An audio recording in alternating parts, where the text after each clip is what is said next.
about you? You're all very welcome. Hit the follow button if you so choose. Now we can all relax in Northern Ireland. We can all relax regarding our dying Lough Neagh as our local politicians, they've come back from their summer holidays to sort it out. Their summer paid holidays, which of course is different from their holidays when they're actually supposed to be working. Let's just... Never mind, because they all come back and they have agreed that they can't agree. So that's it all sorted. Surprising, isn't it? Gotta be honest, they didn't really stand a chance anyway. Because when you take the IQ of the green-blue algae and the IQ of a lot of our MLAs, well, let's just say the algae was always going to come out on top, isn't it? If you don't believe me, have a listen to Edwin Poots. The Earth's only 4,000 years old because the Bible says it so. Poots. And his take on our present environmental catastrophe. AFBI would tell us now is that the oxygen in the water is okay and that it's good enough for fish life and all of that to live in. Did he just say that there's enough oxygen in the water for the fish and us? What?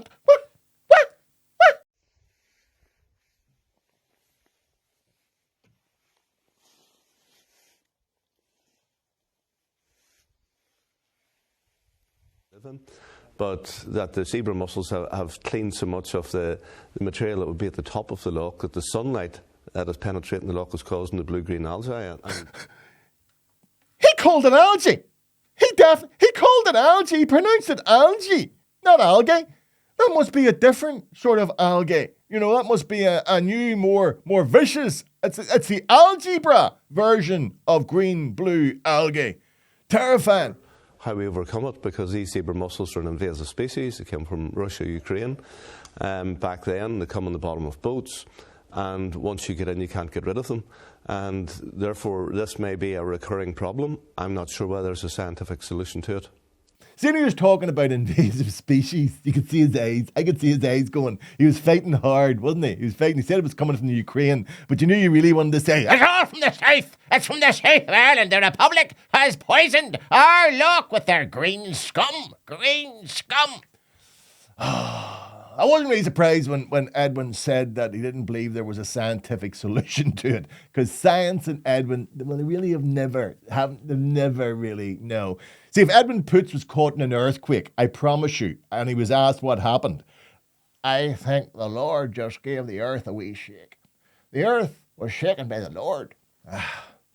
But here, the plot thickens, because later on in the week, Undertones frontman and clean water campaigner Fergal Sharkey popped up, and he's accused Edwin of bearing some responsibility for the state of the loch, because it was Edwin, when he was Environment Minister, who capped the penalties on polluting industrial farmers which breached environmental rules. Now, when you consider the 2/3, right? 2/3 of all the nutrients that go into the loch, feeding the blue-green algae, come from agricultural runoff.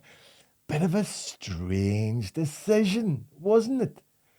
Because whereas beforehand, in the past, there was a penalty of 100% of farmers' government basic payment scheme. If they polluted, they lost that, all 100%.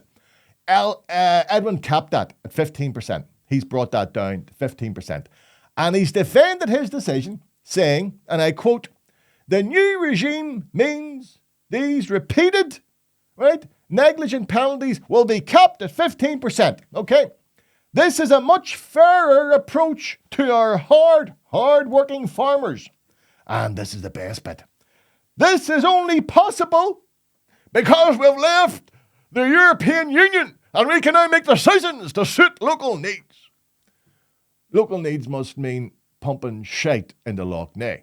Now, it's important to point out that 75% of family farmers have absolutely no input into Lough Neagh and the state it's in. None. The main culprits are the massive agri-industrial industry, such as poultry.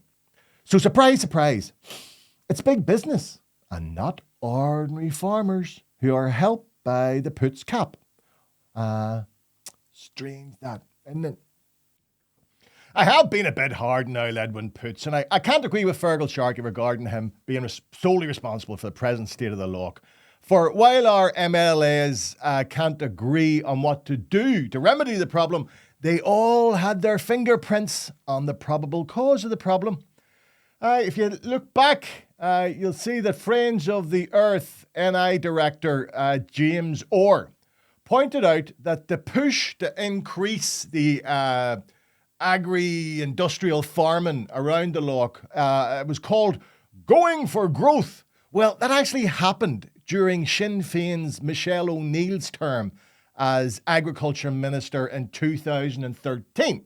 Now, the baton was picked up for the pig and poultry industry by the DUP's Michelle McElveen, with Poots only coming in right at the end in 2020 with his wee cap of 15%.